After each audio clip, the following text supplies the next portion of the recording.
Este martes 23 de abril se ha celebrado una vez más el Día Internacional del Libro, cuyo origen se remonta a la fecha de la muerte de Shakespeare y Miguel de Cervantes. Por lo mismo, en las últimas décadas es una fecha en que las librerías hacen descuentos, hay promociones en las editoriales y se organizan algunas ferias del libro.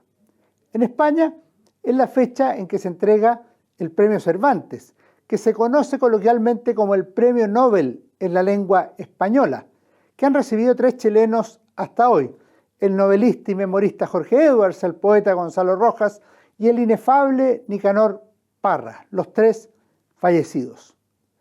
Por ello, en esta ocasión hemos elegido la obra de Jorge Carrión, Librerías, publicado en Barcelona por Anagrama el 2013, de 342 páginas, para nuestro comentario semanal de libros en BioBio TV. Se trata de un libro inteligente, culto, entretenido y que mezcla adecuadamente los temas históricos, literarios, geográficos y biográficos que se leen de un tirón, en una obra muy bien escrita y que destella pasión por las librerías, por los libros y por la lectura. A pesar que el título es simplemente Librerías, el contenido es mucho más complejo y rico. La obra de Carrión, que es doctor en humanidades, columnista y escritor, habla de libros y escritores, de viajes y lecturas, así como de la transición, que a él no le gusta, siempre parcial, del tradicional libro de papel al ebook. Además, vincula muchas veces el tema central, los libros, con el contexto político del siglo XX.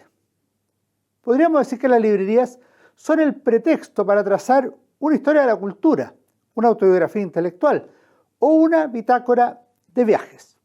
Así aparecen de manera rápida, pero muy bien cuidada, algunas historias de librerías y del mundo editorial, en lugares tan diversos como Europa, América Latina, Asia y África, en ciudades como Berlín, Tánger, Estambul, Lima, Buenos Aires, Nueva York o Moscú.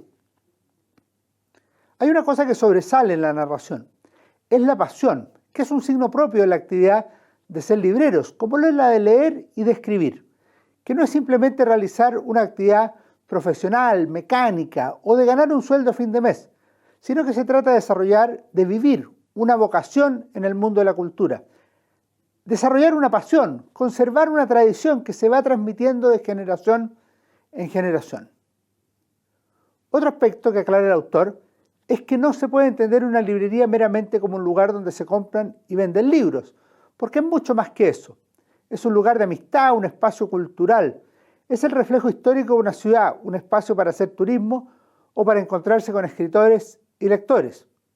Por otra parte, y en la misma línea, es interesante cómo el libro se transforma en un objeto de uso y goce, que se busca no solo por necesidad profesional o por hábito de leer, sino que es casi como un vicio en el cual existe casi un compromiso vital hacia el objeto libro.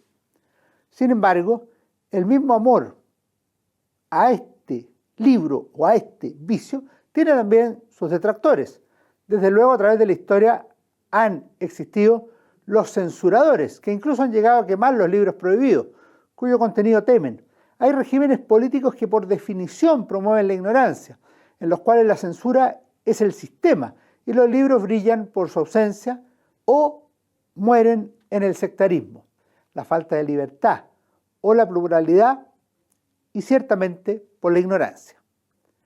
En otro plano, la obra de Carrión muestra que a pesar de que en las últimas décadas se ha producido una democratización de la lectura, de la información y de los libros, todo lo relacionado con el tema sigue siendo lamentablemente todavía una actividad elitista, con lo doloroso que ello resulta. Los libros, a través del tiempo, son símbolos de la historia, de los cambios políticos, de las transiciones culturales, también de la irrupción de movimientos intelectuales y de la transformación en el gusto de los lectores. Pero hay cosas que perviven, como el autor se encarga de recordar. Una obra clásica es una obra de la que siempre se puede extraer una nueva lectura. Un clásico es un autor que nunca pasa de moda. La obra también muestra que los libros de cultura superior nos hacen crecer con ellos y plantea las distorsiones del acceso a los libros o el contraste con el poder adquisitivo.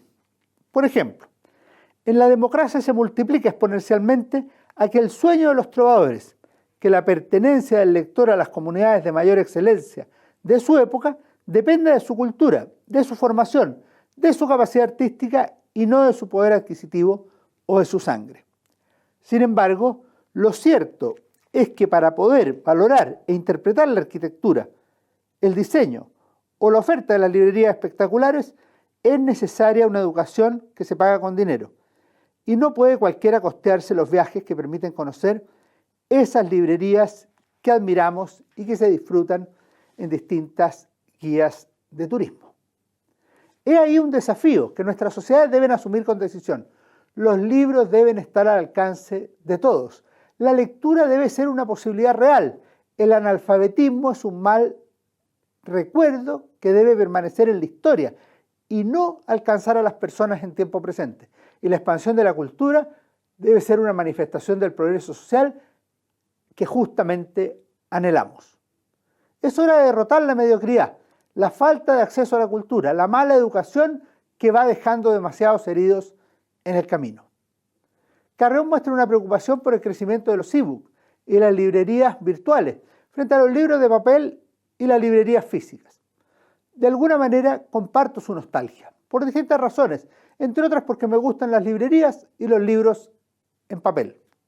Sin embargo, es importante tener clara una cuestión de fondo en el tema de las librerías y de los libros. La clave sigue siendo la lectura, la aproximación a las obras literarias, históricas, filosóficas, políticas o científicas que nos hacen conocer y comprender mejor el mundo. Ese es el sentido de nuestra pasión, de nuestra vocación, del sentido que damos a nuestra existencia. Hoy es un buen día para dar gracias a los escritores, a los libreros, a los libros y a todos quienes forman parte de este maravilloso circuito de la lectura. Nos vemos la próxima semana en nuestro comentario de libros en BioBio TV. Que estén muy bien. Opinión en BioBio.